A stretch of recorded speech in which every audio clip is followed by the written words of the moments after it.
За сая одоо дэлхийн цомын аврах шалгаруулах одоо тэмцээнд амжилттай оролцсон хоёр тамирчин маань ярилцлага өглөө. За үнэхээр энэ залуу тамирчид маань Монгол одоо гэдэг ямар их одоо кикбоксing энэ ертөнцид хүчтэй өрсөлдөгч болж одоо гарч ирж байгааг харуулж чадсан ийм залуу тамирчид юм аа. Ингээд энэ залуу тамирчдынхаа тулаанаас одоо үзүүлэхэд бэлэн боллоо. За Улаанбууланд Монгол улсын тамирчин манай Горхуугийн Мягмар сүрэн гарч ирсэн байгаа. За Мягмар сүр маань 1991 онд төрсөн. За биеийн жин бол одоо 51 кг жинтэй. За гэвч одоо энэ дэлхийн цомын маань одоо хамгийн одоо бага жин 54 дэс учраас жин өсч одоо ингэж тоглосон байгаа.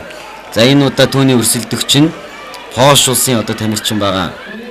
За Европ тэр дундаа одоо Европын орнууд дотроо Польшууд бол кикбоксинг спортороос хүчтэй өрсөлдөгчдийн тоонд 109-оор орж идэг. Ийм одоо улс байгаа. За ингээд тулааны нэгдүгээр харагдж байна. За Мягмар сүр маань одоо энэ улаан хөхөнгийн одоо өмдтөө хөхөнгийн бэйли шилэмтэй энэ тулж байгаа тамирчин бол манай Монгол улсын тамирчин Мягмар сүр маань байгаа. За Польшийн тамирчин хар өмдтөө улаан бэйлитэй тулааны үргэлжлүүлж байна.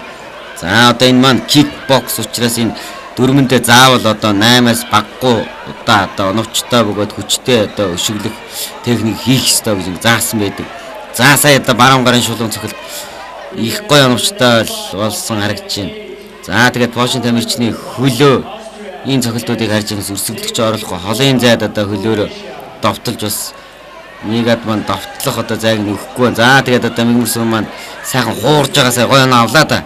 Хөлөө явуулаад гарынхаа цохилтоор оновчтой. За энэ шүүлт толроос зөвхөн одоо оновчтой одоо хүчтэй зогсон одоо зохилт ишгэлтэнд одоо оноо дарж идэг ийм байгаа. За тэгээ гараар одоо толгой хэсэгт одоо хүчтэй одоо оноо 1 оноо. За хөлөөр одоо толгой хэсэгт хүчтэй одоо довтолч чадвал 2 оноо өгдөг байгаа.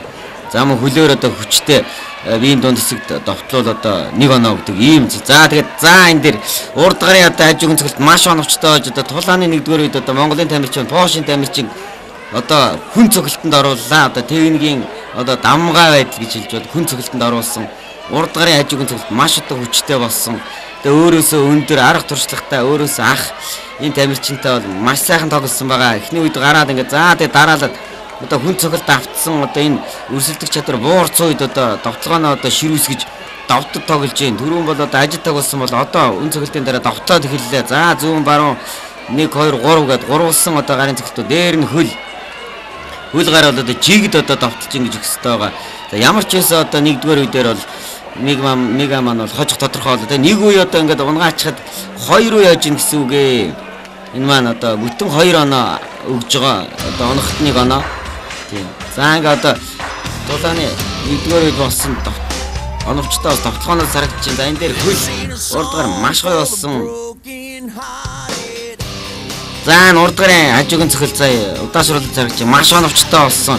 Өрсөлдөгч Польшийн тамирчин бол одоо ямар ч одоо боломж олдохгүй одоо дивжен дээр унсан байгаа. За ингээ нэгдүгээр үе бол ер нь техникийн одоо дамгаа байдлаар одоо өрсөлдөгчөө ингэж илүү өрхөн одоо хожиж байгааг үзэгчтэй бүх үзэж байна. За одоо төгсгөлийн үе харагдаж байна. За кикбокс маань 2 минутаас 3 үе одоо өрсөлддөг байгаа. За одоо ямар ч хэлсэн одоо 2 үе дамгаа одоо хожигдсан байгаа. За ингээ төгсгөлийн 3 дугаар үеэс хүнээс их юм шаардна. Хүн одоо мэдээж хэмжээтэй шүү дээ. Эцэн ядарна. Тийм ээ. За энэ 3 дугаар үе шийдвэрлэх үе байдаг. За тэгээ 3 дугаар үедэр бас хин довтолсон, хин илүү одоо дэсвэр дэвчээр гаргасанд нь бас тоглолтын одоо шийдвэр үнэлгээг өгдөг бас ийм одоо шүүлтийн зарчим бас байдаг. За энэ дээр сая баруун гарын хажуугийн цохилт урд гар дээгүүр давуулаад маш гоё боллоо. За дээр нь хөлийн цохилт эргэсэн өлөө өшөглөл. За тэгээ техникийн үзүүлэлт бол үнэхээр бол өндөр байгааг харж байна. Дээр нь одоо энэ хөнгөн жингийн гоё хурдтай байна. За тэр сая Польшийн тамирчин бол тонгоогоод байна. За энэ шүүгчүүд маш сайн ажиллаж байна гэж миний хувьд бодож байна. За энэ гарын цохилтонд л ороод за энэ дээр заад гидсэнд 2 ч одоо доороос цохилт хүчтэй болсон.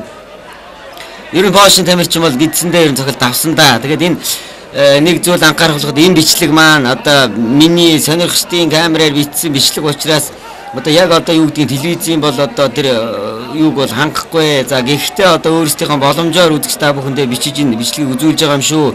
За энэ дээр одоо хөлийн одоо хажуугийн цохилт маш оновчтой болсон. Иргэний хажууд байхад бол энэ мегагийн зогж байгаа өшгөлж байгаа тэр хүч техник бол үнэхээр хүчтэй одоо дуу шуутаа одоо сонсогдож ирснийг бас хэлэх хэрэгтэй баг. За ингээд тулааны төгсгөл дээр сая хөлийн баруун хөлийн хажууг өшгөлд гидсэн төвчтэй зогсон. Дээр нь 2 ч одоо гидсэн төвчтэй зохилтууд хийж гисэн. За ингээд бол хамаагүй илүү одж байгаа. За энэ шүүлт бол компьютерийн системээр шүүж байгаа. Хин ялж байгаа, ялгаж байгаа. Оноо бол одоо энэ дэлгэцэн дээр гарч байгаа. Ерөөсөө мега маань бол 3 одоо илүү ээжиж одоо энэ Пошин тамирчин хоцсон байгаа. Тэгээ Пошин тамирчин бол өөрөөс нь дуршлагатай, өндөр нуруутай, жин илүү ийм тамирчин. За тэгээ анхудаага одоо Европ төв төлдөлж тавьж байгаа залуухан монгол хүү одоо үнэхээр Пошин тамирчинтай бол урамтай сайхан тулалдсан. За ингээд тулааны 3 дугаар үеийн за энэ баруун гарын шулуун цохол маш хүчтэй болж өгч байна. За урд гарын цохол оновчтой боллоо. За ингээд одоо тулаан маш гоё амжилттай. За энэ дээр амжилттай усыг харж байна. За хойдгор 2 ставт ч гисэн байна. Бум 2 ч удаа маш хүчтэй болсон. Дээрээс нь өрсөлдөх давтлагууд гарч ирсэн байгаа.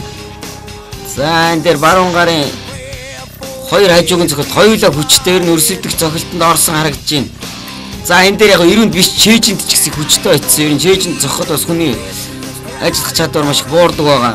За энэ итгэл төгс энэ хөө ялтыг одоо байгуулж одоо чадлаа. За ингээд одоо дивжэний шүүгч одоо ялагчийг одоо зарлах ёстой. За ингээд 54 кг хэмжээнд өрсөлдсөн Мегмарс маань Пошин тамирчин одоо техникийн давмгай байдлаар буулгаж авлаа.